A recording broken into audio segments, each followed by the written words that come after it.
Permítanme, igualmente antes de comenzar, señalar lo siguiente. Hace unos años, probablemente en el año 2015, cuando estábamos discutiendo con un adversario al que habíamos combatido y que incluso nos habíamos jurado matarnos los unos a los otros, con las FARC, con esa guerrilla, nos visitaron las víctimas del conflicto en Colombia. Y yo, que había estado trasegando por la institucionalidad policial durante más de 30 años, entendí con las palabras de esas víctimas que cualquier conversación alrededor de la seguridad, de la convivencia, que significa vivir en paz, para asegurar justamente lo que hemos dicho, la vida como el valor primigenio y superlativo, las libertades y los derechos, debe ser una conversación que se conecte emocionalmente con las víctimas. Ya lo han dicho aquí quienes me han precedido en el uso de la palabra. Tendemos a mencionar las estadísticas de la violencia y del crimen y de la inseguridad como eso, como unos números que muchas veces aparecen fríos, otras veces distorsionados, pero nos desconectamos de lo que significa el sufrimiento de las víctimas. Y creo que hoy hay una razón poderosa para que estemos convocados aquí, y es que hay víctimas de toda naturaleza alrededor de esta violencia, de esta inseguridad y de este actuar del crimen organizado. Hay víctimas que arrastran el dolor de la muerte de sus seres queridos. Hay víctimas que arrastran en el día a día lo que significa la tensión esperando que una hija o un hijo regrese del colegio sano y salvo y no haya sido ni contaminado por consumos y adicciones, pero más allá de eso, invitado o instrumentalizado para que se vincule a una organización y sea reclutado al servicio de esa organización. Es decir, lo que los invito es a pensar que esta conversación tiene un carácter trascendente, valioso, fundamental, si establecemos esa conexión emocional con las víctimas. Por otro lado, déjenme comenzar con lo que es, yo diría, los lugares comunes de esta conversación en América Latina. Y voy a comenzar un poco señalando el contexto general para luego ir acotando y precisando puntos específicos en esta conversación. Diría en primer lugar que tristemente América Latina, hace ya más de 4 décadas, parece resignada a que nos digan en todos los foros y a que se publiquen todos los medios que somos la región más violenta del mundo. Increíble que América Latina, con el 8% de la población global, contribuye con el 36% de las muertes violentas en el mundo. Y que hace 40 años nos hayamos resignado a ser la región, eso, más atroz, que destruye vidas en el mundo. Yo diría que esta afirmación, a la que nos hemos resignado de manera muy reprochable e injustificada, nos ha llevado a una situación de resignación, pero más allá de eso, de normalización de la muerte. Hemos normalizado la violencia para cohabitar con ella. Y en ese sentido llamo la atención de lo que significa Costa Rica para América Latina, que por fortuna no se resigna y no normaliza esa violencia. Créanme que voy por América Latina y voy a países donde la tasa es superior a la de Costa Rica, el número de hombres, mujeres muertos por 100.000 habitantes, y no se habla de la muerte, no se habla de lo que significa llamar la atención para contener y revertir ese incremento de violencia. Digo, Costa Rica está a tiempo, pero no solamente está a tiempo, lo noto en la vocería pública de distintos sectores que no quieren normalizar esa violencia y que están alarmados porque justamente en 13 años la tasa de muertes violentas se multiplicó por 2. Y claro, digo también, en Costa Rica, quisiera que quedara aquí ese mensaje, No se comparen con los países que tienen tasas más altas. No se miren en el espejo de países donde la muerte cohabita, crece y parece incontenible. Compárense con su propia historia, con una historia que por muchos años fue referente para los americanos y que hablaba, debe seguir hablando, de una Costa Rica que protege la vida, la libertad, la democracia y la paz. El otro lugar común de esta conversación comienza por hacer la reafirmación que hoy no solamente América Latina, sino el mundo en general, experimenta la más alta y grave fragmentación del crimen organizado. ¿Qué significa eso? Significa que hemos cambiado de modelos de crimen al estilo de lo que los norteamericanos bautizaron los carteles o los cártels, que eran organizaciones con estructura de mando unificado y vertical, que querían llenar todos los espacios de la cadena de valor criminal, desde la producción de la droga hasta la distribución en las calles y el lavado de activos. Organizaciones que han evolucionado a un modelo de holding criminal, una fragmentación que las hace de alguna manera más invisibles, que no tienen Pablos Escobares al frente y que realmente están dirigidas y comandadas por lo que hemos llamado en los últimos años los capos invisibles, que probablemente estén sentados en los mejores clubes y que estén sentados en oficinas lujosas en las metrópolis nuestras, pero ya no son esas organizaciones primarias tipo cartel. Estamos frente a una fragmentación criminal, repito, en un modelo que uno podría asimilar al mundo empresarial como el de holding. Pero estamos también frente a una proliferación de estructuras criminales. Señalo que distintos observatorios en América Latina han construido un censo, un inventario de organizaciones criminales que hoy más o menos permite identificar 780 estructuras de crimen organizado con capacidad de impacto desestabilizador. Nunca habíamos enfrentado un crimen que se fragmentara, se multiplicara de esa manera. Y estamos hoy viviendo una era donde, y este punto realmente lo quiero resaltar, donde la vocación del crimen organizado no está basado solamente en la codicia económica. Hasta hace muy pocos años, el crimen organizado lo que pretendía era un lucro y una acumulación de bienes y de fortuna, probablemente para incidir bien por vía directa o indirecta en materia política. Y en algunos casos, como el del cartel de Medellín, para llevar a Colombia a convertirla en un narcoestado. Recuerdo aquí la afirmación de Pablo Escobar cuando hizo público que estaría en condiciones de pagar la deuda externa colombiana a cambio de lograr una amnistía y lograr caminos a la participación política. Era una idea de convertir el país en un narcoestado. Pero ese es un caso excepcional. Normalmente el crimen organizado está motivado por la codicia, la acumulación de bienes de fortuna, repito. Sin embargo, debo confesarles, hace 15 años, más o menos, cuando en un foro internacional de criminólogos escuché que el término gobernanza criminal aparecía en esos estudios, yo decía, increíble que me quieran decir estos académicos, estudiosos del crimen, de la violencia, que va a haber una transformación de estas estructuras para pretender desarrollar un proyecto de gobernanza criminal. Hoy les tengo que decir con preocupación y con alarma que lo que era un pronóstico de hace 15 años llegó a América Latina para quedarse.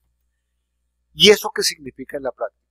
significa que tenemos al frente no solamente unos criminales organizados, con ánimos de codicia y de acumulación de dinero y capitales, sino que tenemos al frente un competidor del Estado. Porque lo que significa gobernanza criminal en la práctica es que una estructura criminal genera control territorial y ese control no tiene que ser extendido a toda la República, sino a microterritorios o pequeños territorios. Que ese control significa que le arrebata a la fuerza institucional el principio del monopolio de las armas y el uso de la fuerza coercitiva legítima de un Estado para aplicarlo esa organización. Segundo, que impone reglas de comportamiento. Ustedes seguramente habrán oído hablar de las famosas, tristemente famosas fronteras invisibles, donde hay una especie de código. Es un mandato de los criminales de que la circulación de jóvenes o de personas entre distintas localidades, barrios, colonias, no se puede hacer salvo con permiso a la organización criminal. Pues estas organizaciones están imponiendo reglas de comportamiento y en muchos casos están imponiendo reglas que deberían ser típicas del Estado para regular los conflictos barriales entre vecinos. Por otro lado, control territorial, capacidad de imponer reglas de comportamiento, protección de sus economías criminales y cooptación por vía de corrupción o de intimidación a funcionarios públicos, crea un aparato y una lógica de gobernanza criminal. Y está sucediendo algo adicional, que es un fenómeno pandémico y pospandémico. Fue público y notorio. Como en la pandemia, cuando en los estados, yo diría que la sociedad entera, develó sus más grandes debilidades y nos vimos obligados al confinamiento. La pobreza se visibilizó de una manera más dramática. Apareció el crimen organizado, supliendo lo que ha debido ser una respuesta inmediata de los estados. Solamente recordar que, alias el Chapo Guzmán, en México, logró repartir cerca de 100,000 mercados etiquetados con su nombre, con un mensaje diciendo: aquí estamos los del cartel para no dejarte morir de hambre. Esa entrega de mercados, en un momento donde estábamos confinados y había poblaciones con hambre, realmente sufriendo, le permitió a estas organizaciones extender su concepto de gobernanza criminal para empezar a legitimar esa gobernanza criminal y competir con el Estado. Y algunos de ustedes podrían decirme con toda razón, pero es que eso solamente se dio en México. Pues no, hay datos de ese proceso en Italia, hay datos de ese mismo procedimiento en Sudamérica y en Colombia. Pero pasó la pandemia y hoy estamos viendo que organizaciones de crimen organizado, en función de legitimar esa gobernanza criminal, que significa tener aceptación popular, están inaugurando escuelas, puentes y carreteras en América Latina. Y están diciendo lo siguiente: yo estoy entregándole a esta comunidad una escuela que es el producto de la extorsión a los ricos de este país para ponerla al servicio de ustedes. Y ojo, que esas estructuras de crimen organizado no tienen ninguna conexión con una idea política, ideológica, insurreccional al estilo de las guerrillas. Yo diría que estamos frente a una nueva expresión insurreccional que no tiene fundamento ideológico y que simplemente tiene un fundamento que nace de la codicia y que se extiende para tratar de legitimarse y alcanzar la aceptación social. Pues esas son las organizaciones que tenemos al frente. Ahora bien, esas organizaciones criminales, uno podría decir, y en eso concuerdo con, digamos, con Pablo y en general con quienes me presidieron, están poniendo en jaque también la institucionalidad más allá de los aparatos domésticos estatales. Miren, si estas 780 organizaciones criminales fragmentadas estuvieran actuando aisladamente, insularmente, desconectadamente, uno diría, esto tiene posibilidades de solución rápida. Pero ¿cuál es la realidad? Mientras la incapacidad institucional de los procesos de integración política, económica y regional están fracasados y paralizados, el crimen está más unido que nunca en términos transnacionales. Suelo poner un ejemplo, y discúlpeme que a veces, digamos, ya tal vez por mis años, como dirían mis hijas, y empiezan un poco a reprocharme unas nietas muy chiquitas, papás, abuelo, tú siempre tienes una historia. La verdad es que es inevitable acumular historias y a estos años algunas historias dicen más que cualquiera enumeración o descripción teórica. Ustedes habrán oído casos individuales, probablemente en San José o en cualquier capital latinoamericana, de que hay gente a la que roban, atracan con violencia para robarle un reloj costoso, premium. De hecho, en los países se habla de la banda de los Rolex. Entonces, cuando empezó ese fenómeno en Colombia, y se identificó una banda de venta de Rolex, etc., por esa curiosidad de mi vida pasada, de haber sido investigador, empecé a preguntarme, qué extraño que haya una banda especializada en Rolex. Y pusimos en marcha, digamos, una pequeña indagación. Recurrimos a Interpol y a otros amigos que me dijeran qué podía ser eso. Y me sorprendió la respuesta inmediata. Y me llamaron la atención. Oiga, mi general Naranjo está muy desactualizado en lo que pasó. Resulta que la banda de los Rolex es una multinacional de asaltantes. ¿Yo qué? ¿De qué me está hablando? Pero estamos hablando de lo siguiente. Durante la pandemia se produjo la producción de relojes Rolex en Suiza y también en China. Cuando pasa la pandemia, hay un fenómeno, en mi opinión, digamos, injustificable pero explicable. El sector más poderoso de la sociedad resuelve que no llegará a otra pandemia sin haber disfrutado la vida y gastarse buena parte de su capital. Y por eso hoy, el crecimiento de ventas de artículos de lujo ha llevado a que el hombre más rico del mundo sea el que representa esa industria. O sea, a diferencia de lo que estaba pasando en unos años, donde quienes producían tecnología estaban de número uno, o los petroleros o los banqueros, hoy el señor Arnault, francés, que representa marcas, Louis Vuitton, Gucci, etc., es uno de los hombres más ricos del mundo. Se pelea el ranking entre primero y segundo, porque después de la pandemia ha habido una demanda de bienes de lujo. Una demanda de bienes de lujo que tiene haciendo fila, por ejemplo, a quien quiere comprar un Porsche de X característica esperando turnos de 2 años para comprarlo porque se agotó la producción.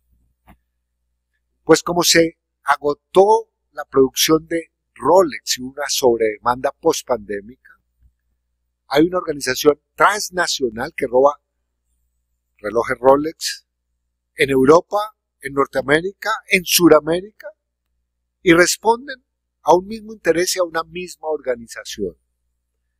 Baste que entren ustedes a las páginas de internet y vean las cientos de páginas que están ofreciendo relojes premium que curiosamente no están a precios nada despreciables o están por debajo de los precios de mercado legal.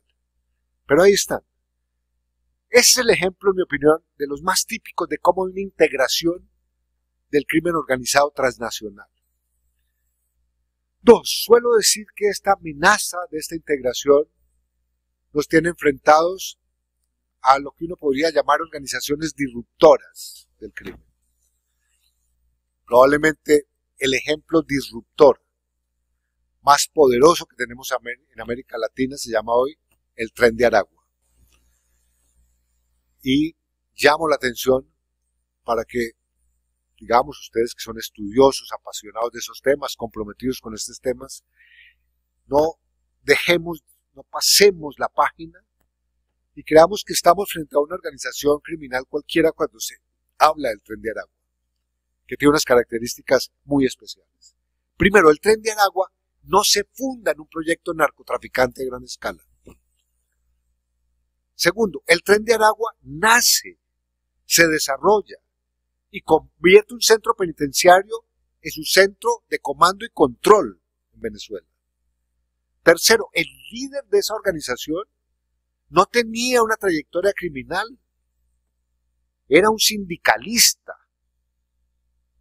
que termina preso y organiza el Tren de Aragua. Y el Tren de Aragua es, en términos comparativos, la organización criminal que más rápido ha permeado países en América Latina más allá de los llamados carteles de la droga. Los carteles se demoraron en llegar. Mientras llegaron los carteles mexicanos a Colombia, pasaron 20 años de esa pretensión.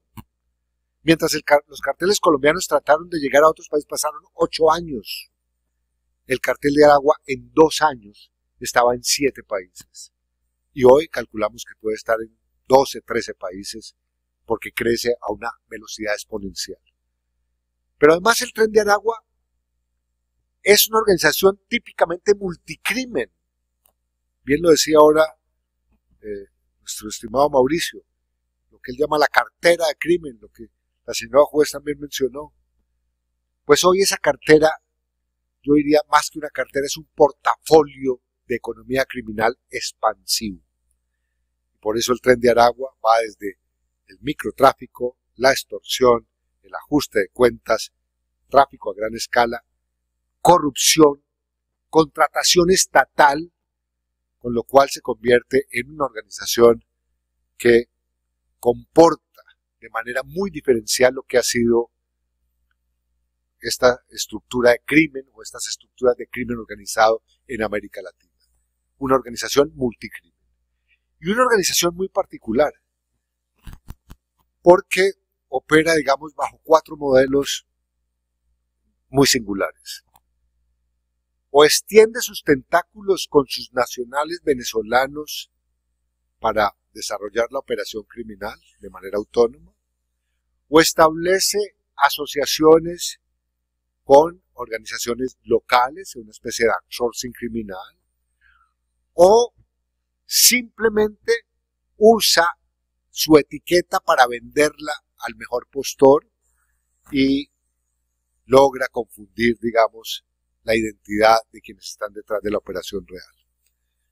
Una organización de esta naturaleza, yo diría en Costa Rica, significa tener las luces de alarma muy encendidas, porque a veces nos distraemos pensando en los grandes carteles mexicanos, colombianos, etcétera, cuando hay unas maneras hoy, yo diría posmodernas del crimen, que resultan tremendamente peligrosas. Por otro lado, también quedó aquí expreso, hoy estamos frente a una organización, una estructura de crimen organizado que es polifuncional. Y ser polifuncional significa particularmente un peligro en cuanto que la corrupción ya no es una corrupción simplemente para facilitar su negocio criminal. La corrupción toma una dimensión distinta, porque es de alguna manera buscar protección institucional para competir con el Estado. Déjenme señalar lo siguiente.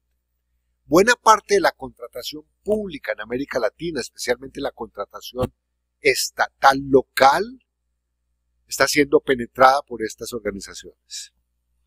Y hoy quienes participan de licitaciones a nivel local para desarrollar proyectos territoriales están siendo infiltrados, manipulados o instrumentalizados por estas organizaciones de crimen. Con lo cual hay una bisagra entre el crimen organizado y fondos institucionales resultado de nuestros tributos que ellos logran captar para producir mayores utilidades y para producir legitimidad ante los ciudadanos donde se desarrollan esas obras. En muchos lugares de América Latina es más importante el contratista que hace el puente pequeño, así tenga nexos con el crimen, que el gobierno que lo inaugura. La verdad es que la legitimidad y la presencia de los estados y su conexión con los ciudadanos es cada vez más difusa y está más interrumpida por estas organizaciones.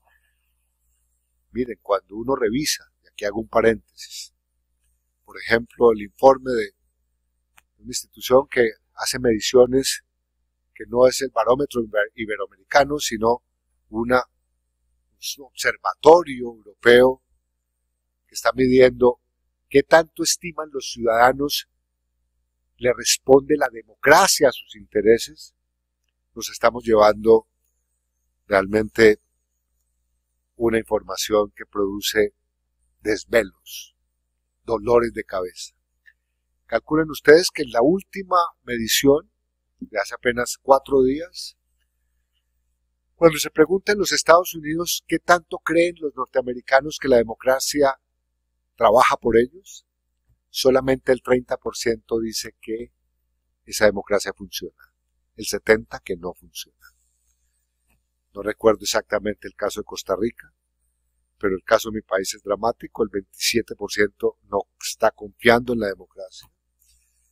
Pero, por ejemplo, en México hay un fenómeno que pues, vamos a comenzar a tratar de digerir, porque a pesar de un sexenio que acaba con cerca de 200,000 muertes violentas, el más alto en toda la historia, digamos, de violencia en México, los mexicanos estiman que el presidente anterior, Manuel López Obrador, y su democracia funcionaban por encima del 54%. Es el único país de la región donde hay una valoración positiva de la democracia. Y claro, todos esos números por momentos los llegan a confundir a uno. Pero cuando digo esto de que la democracia se está desvalorizando, no se está desvalorizando simplemente por una entropía nuestra, un desgaste nuestro, una falta de respuesta nuestra, una muy baja calidad de la política, sino que se está también desvalorizando porque hay un factor externo quitándole su cimiento, que son estructuras de crimen con pretensiones de gobernanza criminal. Por otro lado digo, si ese panorama es así, ¿qué hacer? Yo aquí lo que diría es que esta mañana, con la intervención de don Pablo y de quienes lo sucedieron en el uso de la palabra, es posible construir un inventario en extenso de lo que uno podría hacer. Pero francamente, yo comenzaría por priorizar lo que hay que hacer. Si me permiten un poco traer lecciones aprendidas, no de éxito, sino de fracaso, diría lo siguiente. Para enfrentar esta amenaza de crimen organizado, lo primero que habría que hacer, en mi opinión, es saber si uno tiene la casa en orden. Y saber si la casa está en orden significa saber que cuánta corrupción tengo adentro. Y hago un llamado. Nada más refractario, nada más negacionista que las instituciones, particularmente de fuerza pública y policía, para negar la corrupción. La verdad, por distintas razones, porque es que a un policía le duele mucho admitir que ahí tiene un compañero corrupto, eso duele en el alma. Y como duele tanto, parecería que la fórmula es negarlo. Yo francamente creo que lo primero que hay que reconocer es que No hay una institución en América Latina, yo diría en el mundo, que esté libre de pecado por contaminación frente al crimen organizado. Y sobre la base que se reconoce que hay corrupción, visibilizar esa corrupción, mostrarla de cara a los ciudadanos y combatir esa corrupción. Tener la casa en orden no significa por tener más equipos, más presupuesto y mayor apoyo político. Significa saber con qué tanta integridad yo puedo competir con un adversario tremendamente poderoso y corruptor. Segundo, avanzar en esta tarea y generar unas prioridades significa, en mi opinión, saber quién es ese adversario. Y para saber quién es ese adversario, la capacidad de inteligencia tiene que ser desarrollada a su máxima plenitud. Y pongo un asterisco. No basta con la inteligencia institucional. No basta con fortalecer las capacidades de los servicios de inteligencia institucional estatal. Es necesario, como se ha dicho aquí, que el conocimiento sobre ese adversario se nutra también de por lo menos dos fuentes de conocimiento que en mi opinión son muy valiosas. Desde luego, la fuente de conocimiento de la academia, que tiene que estar comprometida, haciendo investigación social en profundidad, desde la neutralidad de la investigación, no desde la institucionalidad a la defensiva. Y la otra fuente de conocimiento sobre el crimen son los ciudadanos, a quienes normalmente no les preguntamos. Déjenme que les cuente otra historia. Hace unos años conocí a un señor que se llama Adán Cahan, que es un experto en prospectiva y en creación de escenarios futuros, y también en resolución de conflictos. Un investigador canadiense. Y escribió un libro que se llama Colaborar con el enemigo. Entonces me llama desde Canadá y me dice: oye, general, acabo de publicar este libro, ya te lo mandé. Le digo: ¿cómo se llama el libro? Y dijo: Colaborar con el enemigo. Y le dice: pues, se lo estás mandando a la persona equivocada. Yo no voy a colaborar con un adversario, con un enemigo. O sea, mis adversarios han sido criminales. ¿Cómo voy a colaborar con ellos? Entonces me dijo: vas a colaborar cuando lo leas, porque lo que digo ahí es lo siguiente. Y lo voy a aplicar al caso tuyo. Cuéntame, en casi 40 años como policía, ¿cuántas veces visitaste las cárceles para aprender de los delincuentes? Yo le dije: yo no visité cárceles para aprender de los delincuentes. Cuando máximo, pues se hacía un poco de inteligencia en la cárcel o se entrevistaba a alguien que importaba. Me dijo: pero no hubo conocimiento estructurado de una masa crítica de delincuentes. ¿No te parece que eso es un error? Y la verdad, tiene toda la razón. Pero no solamente hay que aprender de lo que es ese adversario, si se quiere, o de los delincuentes. Digo que la fuente de conocimiento adicional y necesaria es la voz de los ciudadanos. Nos hemos acostumbrado en la política de seguridad pública en la región a calificar la participación de los ciudadanos más o menos en estos términos. Un buen ciudadano que colabora con la seguridad es aquel que informa de eventos sospechosos o potencialmente sospechosos. Es decir, para nosotros el papel de los ciudadanos es tremendamente instrumental, pero no hemos logrado elevar la calidad de esa ciudadanía para que esa ciudadanía sea protagonista en el diseño de los planes, de las estrategias y en la formulación de la política pública. Al que más le duele la inseguridad, el que más sabe cómo opera un delincuente, es el ciudadano en la calle. Porque un delincuente, cuando ve a un policía, se esconde, se disimula, lo evade. Al ciudadano le muestra realmente su rostro, le muestra su modus operandi de manera directa, desafiante. Inteligencia, por lo tanto, que sea el resultado de elevar las capacidades institucionales de los servicios de inteligencia, que sea el resultado de elevar la capacidad de conexión con el mundo académico, e inteligencia que sea el resultado de ampliar la participación ciudadana para aprender de ese ciudadano. En tercer lugar,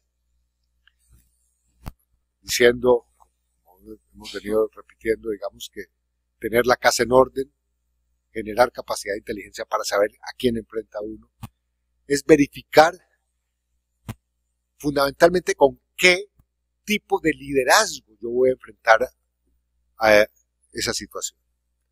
Y digo que en el caso colombiano hay una elección que al final fue de éxito, pero que en el pasado fue de fracaso. El liderazgo en materia de seguridad pública no parecía nítido, no parecía evidente. Cada vez que se hablaba de seguridad desde la política, los ciudadanos entendían que se trataba de una expresión autoritaria de un Estado. Solamente cuando empezó a haber una transformación para que desde el liderazgo político se entendiera la seguridad como un bien público y un valor democrático universal, se creó una masa crítica de una narrativa que entendió que sin seguridad y convivencia no hay prosperidad. Se entendió que sin seguridad y convivencia es imposible superar nuestras brechas de inequidad. Se entendió que sin seguridad y convivencia estábamos condenados a que la muerte pues nos rondara de una manera desbordada. Y hoy sobre ese tema digo lo siguiente: un liderazgo político alrededor de la seguridad significa que los nuevos líderes políticos, las nuevas lideresas políticas o quienes arrastran una trayectoria de prestigio en la política, con experiencia, procuren hacer un esfuerzo sobre algo que puede sonar un poco duro, discúlpenme la expresión porque lo voy a decir como rudamente. La seguridad en términos de formulación política parece estar hoy secuestrada por la ideología. ¿Qué quiero decir con eso? Cuando uno habla de seguridad, se enfrenta a dos posturas abismales, diferenciales, donde de un lado, una promueve la fórmula de la mano dura como la solución, la presenta como una especie de bala de plata, y en el otro extremo aparece la antítesis de esta mano dura, que afirma que mientras haya pobreza y desigualdad, habrá violencia. Las dos son fórmulas equivocadas. Y por eso, digamos, yo lo que diría es que hoy más que nunca, sacar a la política de seguridad de ese secuestro ideológico impone actuar sobre evidencia e impone actuar sobre con un liderazgo político e institucional enfocado en soluciones, no en retórica, enfocado en atender la demanda ciudadana más que en complacer la ideología de lado y lado. Va a ser inevitable que yo diga algo alrededor de lo que significa el modelo del señor presidente Bukele, lo que significa El Salvador, que está produciendo toda esta fascinación. Yo digo ahí lo siguiente, como sé que va a ser una pregunta y es la pregunta del millón, me la hacen en todas partes. General, ¿y usted qué opina de lo que está pasando en El Salvador? Anticipo aquí la respuesta antes de que me hagan la pregunta. Yo creo que una vía de acercarse a esa respuesta del modelo llamado Bukele implica moverse en tres dimensiones. Una dimensión que uno podría llamar la dimensión ética política. Habrá que ver, en términos de ética política, si ese modelo está o no produciendo algo que en democracia, en un Estado de Derecho, es inadmisible, que el fin justifica los medios. Francamente, yo creo que no puede haber en un Estado de Derecho una lógica donde el fin justifica los medios. Y ahí yo, digamos, simplemente planteo varios interrogantes. Si yo tengo una población privada de la libertad de 110.000 personas, 83.000 en la megacárcel. Y de esas hay por lo menos 36.000 que sus familias han denunciado, que no tienen causa penal, que no se les ha privado de libertad sobre una base que obedezca a un debido proceso. Yo digo, ojo que puede haber aquí un salto donde el fin está justificando unos medios, que es privar de la libertad para tener seguridad. Pero, dado que la información es opaca, yo, digamos, no hago juicios de valor, simplemente planteo la pregunta en esa dimensión ética política. 2. La segunda dimensión es, ¿cuál es la sostenibilidad de ese modelo? Y yo me pregunto, si la encarcelación fuese la solución a los problemas de violencia e inseguridad del mundo, hace años tendríamos a millones encarcelados si eso fuese sostenible para arreglar el problema.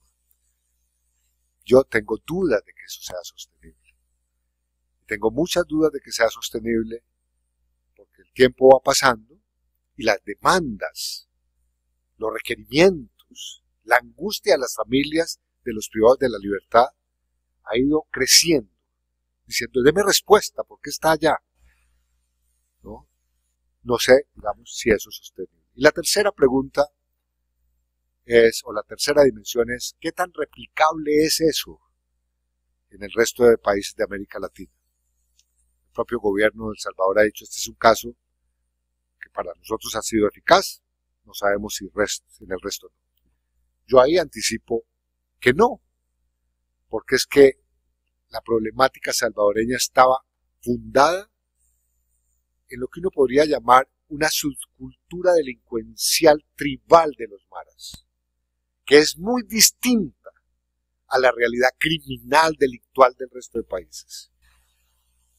Entre otras cosas, digamos, esa historia alrededor de los maras, pues ha sido un caso de estudio sociológico muy interesante. Luego se ha probado, por ejemplo, que los maras no estuvieron vinculados a operaciones de narcotráfico a gran escala. Luego se ha probado que algunas de las generaciones de maras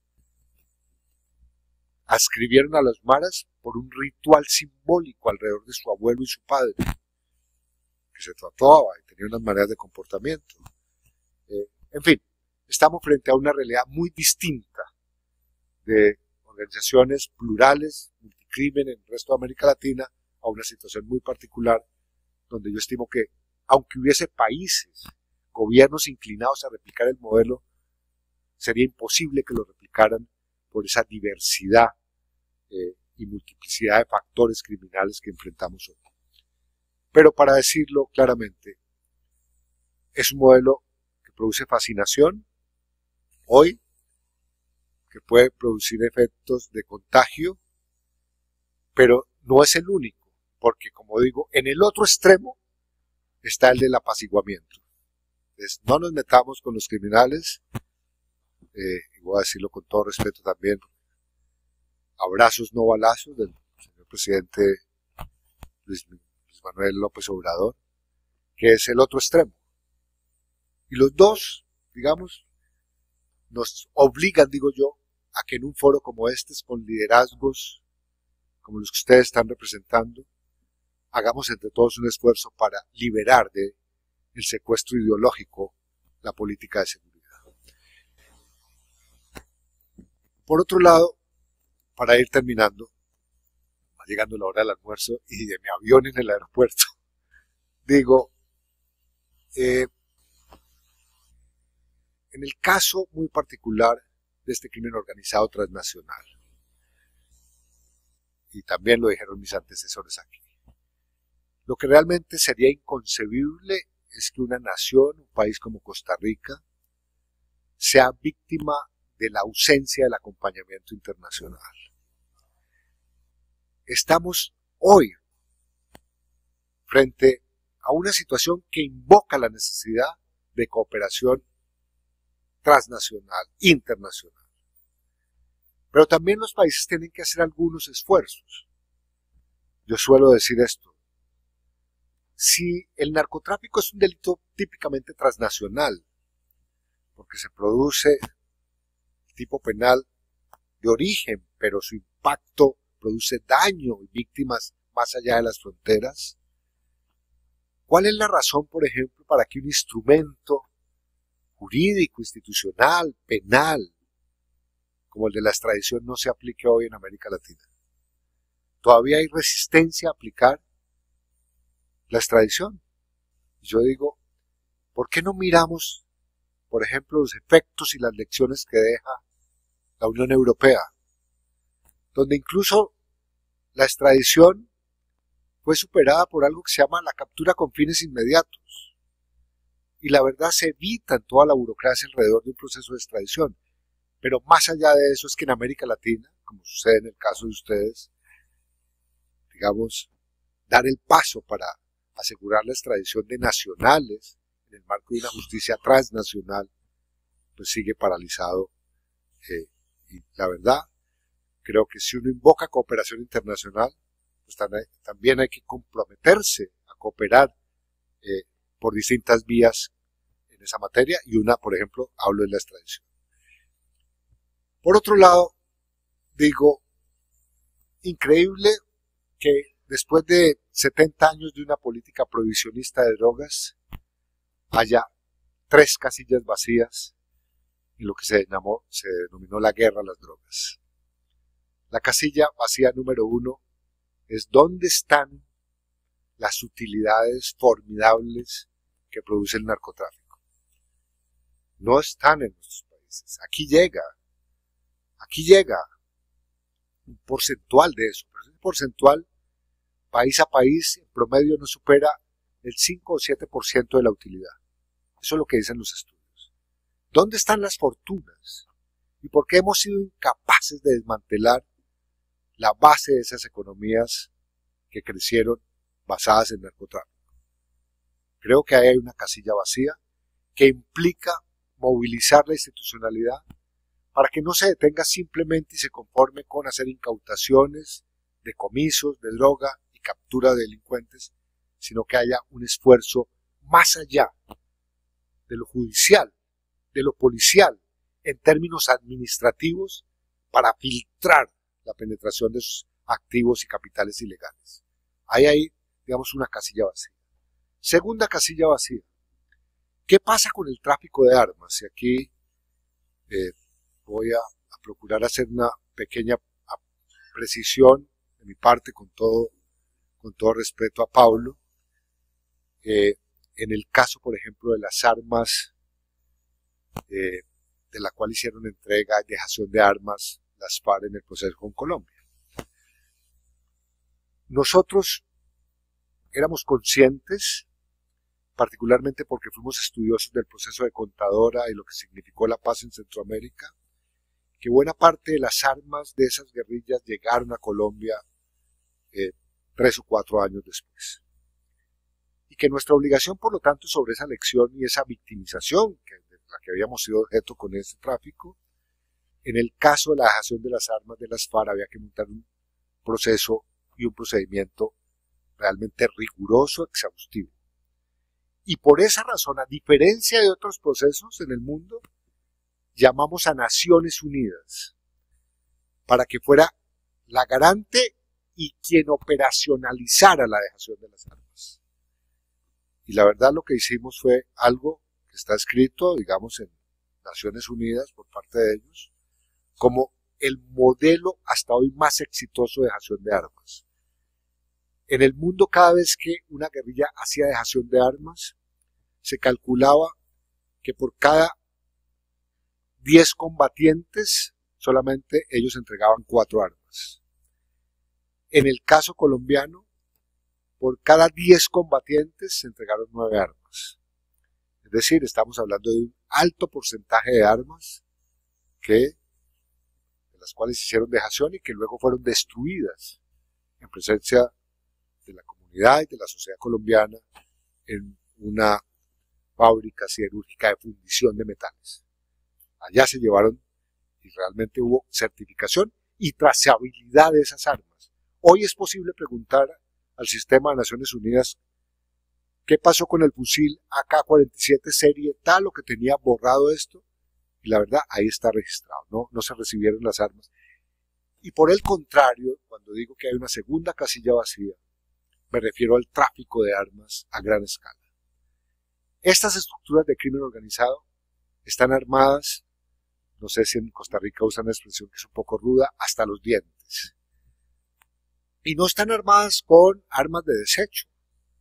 Están armadas con armas industriales de última generación y en todo caso tremendamente letales. Ahí hay una gran pregunta. ¿Cuáles son los flujos? Y aquí sugiero que ustedes hagan esta pregunta. ¿Cuántos traficantes de armas a gran escala están condenados en Costa Rica? Yo me hice la pregunta en la policía siendo director. Y la verdad tengo que decir que la respuesta la asumí como un rotundo fracaso de mi parte.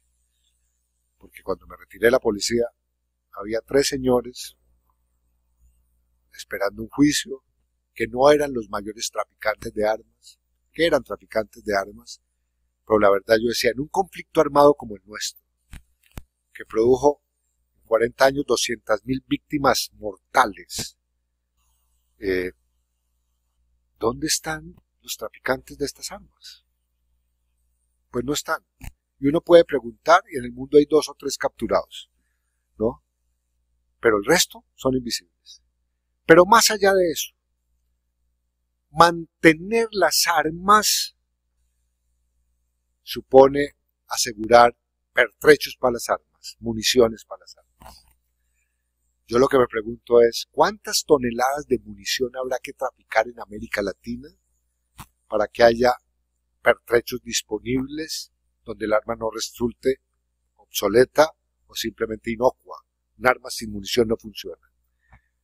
Pues la respuesta que empiezo a recibir es que buena parte, ya no de las armas, sino de los pertrechos, han pertenecido a los arsenales institucionales, particularmente de ejércitos y policías.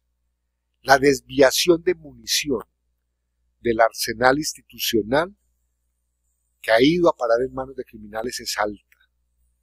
Y sobre eso, digamos, hay investigaciones en curso en América Latina, pero llamo la atención para que aquí se hagan las preguntas. ¿De dónde vienen las armas? ¿Y cuál sería el flujo de munición que le permite a estas organizaciones mantenerlas en uso de esa manera? Y finalmente, porque, digamos, hasta donde ustedes consideren, estoy dispuesto como a unas preguntas y respuestas para no hacer de esto un monólogo aburrido. Termino diciéndoles, avanzar en la construcción de una sociedad democrática, en un Estado de Derecho, supone alrededor de la seguridad y la convivencia que nunca aparezcan los 2 conceptos divorciados. La seguridad no puede ser un fin en sí misma. La seguridad es un instrumento para alcanzar convivencia. Y la pregunta que hay que hacerse es, ¿qué tanto está conviviendo la sociedad y las comunidades costarricenses, incluso en el marco de esta inseguridad? Son 2 variables que tienen que aparecer ahí. Y por otro lado, yo creo que hoy buena parte de nuestro fracaso en esta materia tiene que ver con la instalación de una narrativa que ha logrado imponer el crimen organizado en nuestras sociedades. Y esa narrativa comienza simplemente por la visibilidad y el protagonismo de sus actores criminales y lo que produce en las calles y en los campos. Hoy, cuando uno prende un noticiario de televisión, por ejemplo, es imposible que en una transmisión cualquiera no aparezcan, no uno, varios hechos de esa violencia criminal que desde luego hay que denunciar, pero que desde luego en el fondo de todo están empoderando a los criminales para, con esa demostración de poder decir, aquí la agenda es nuestra, la agenda no la tiene el Estado y el gobierno. No quiero exagerar porque quiero ser muy respetuoso de la libertad de prensa. No estamos hablando, desde luego, nunca de ocultar y no visibilizar esa tragedia que produce el crimen. Más bien estoy hablando de la necesidad de que los estados, los gobiernos, las instituciones desarrollen una narrativa que cree confianza en el futuro. Cuando yo pregunto en cada país, y suelo hacerlo, aquí no he tenido el tiempo, me encuentro un agente de policía, un oficial de policía, le pregunto, ¿cuál es tu cuento con la seguridad? Un poco usando la terminología de García Márquez que decía, en la vida hay que tener siempre un cuento. Y la verdad, país a país encuentro que el cuento de las autoridades es el cuento del pesimismo. Estamos desbordados, nos están ganando la batalla, no tenemos equipos, no hay liderazgo político. Y yo digo, crear una masa crítica de confianza en el futuro con una narrativa poderosa, que desde luego no desconozca la gravedad del problema, pero que sí empodere a la sociedad para que se sienta protegida es clave. Alguien tiene que tener un cuento que genere un mínimo de confianza ciudadana y no de desesperanza ciudadana. Hoy, yo diría, los ciudadanos están sintiendo no solamente angustia, sino desesperanza, que significa que han perdido confianza en el futuro. Y con esto, digamos, lo que yo aspiraría, porque Costa Rica está en el corazón de América Latina y ha sido por muchos años un referente alrededor de la civilidad, de lo que significa la institucionalidad, lo que significa buscar consensos y acuerdos, es que aquí se eleve la voz de una narrativa que realmente exalte los valores democráticos y que particularmente no claudique ante esta amenaza, que ciertamente es grave, pero que no podrá nunca destruir los valores sobre los cuales hemos construido hoy una Latinoamérica que está en proceso de perfeccionar su democracia, pero que no puede terminar arrodillada al interés criminal. Confianza en el futuro significa que la desesperanza se desvanezca, que se genere mayor arraigo y que no sigamos fracasando viendo cómo miles de latinoamericanos migran de manera ilegal exponiéndose a la muerte porque la esperanza no está en su corazón y en su mente. Muchas gracias.